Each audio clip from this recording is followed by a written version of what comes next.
าพการเนาะระดับ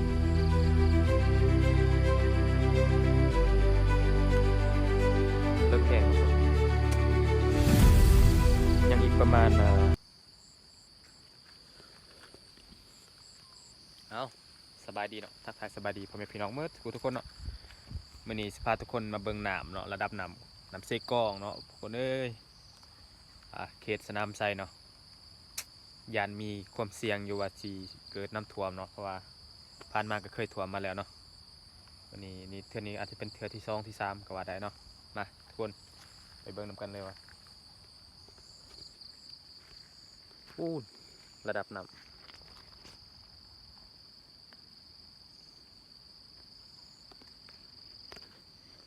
ำเซกองขึ้นคนเอ้ยอีกอย่างก็มาเบิ่งเรือเนี่ยนะคนเรือเพราะว่าเรือเฮาหันยานนำขึ้นแห้งแล้วมันสิไหลลงเพราะว่าฝนตกเนี่ยนะมันสิเต็มเรือนำขึ้นเพราะว่าเขาแจ้งมาว่าเขาสิปล่อยน้ำเขื่อนเนาะทุกคนเขาสิปล่อยน้ำเขื่อนแล้วบัดนี้เราต้องได้มาเบิ่งเรือดวงยังเนาะเบิ่งน้ำ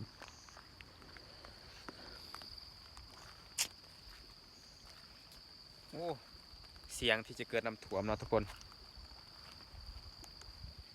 ปีนี้น้ำท่วมจน3-4 เทื่อแล้วเนาะท่วมสุดทำอิฐพุ่นเนาะกกไม้ตัวนั้นเขตตีน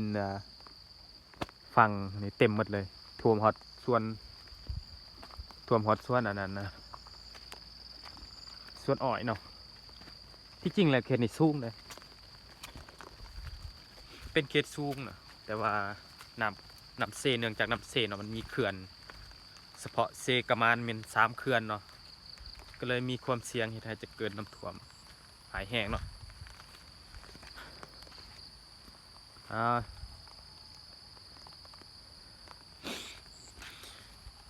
จังได้กับฝากทุกคนสติระวังตัวเนาะโดยเฉพาะเขตอัตตปือเขตสนามไซเนาะเพราะว่าเขตสนามไซนี่เขตดินต่ำเนาะดินต่ำแล้วก็เสี่ยงที่จะเกิดน้ำท่วมสูงเนาะทุกคนอัปเดตสภาพการเนาะระดับน้ำเนาะระดับน้ำเซกอง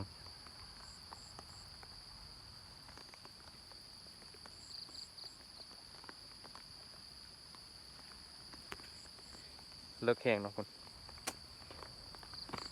ยังอีกประมาณ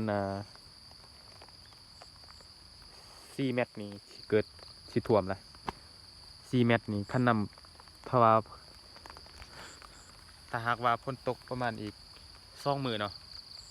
อาจจะท่วมถ้าตกอีก2 มื้อเนาะแต่ว่าตอนนี้นี่เบิ่งฝนฟ้าอากาศ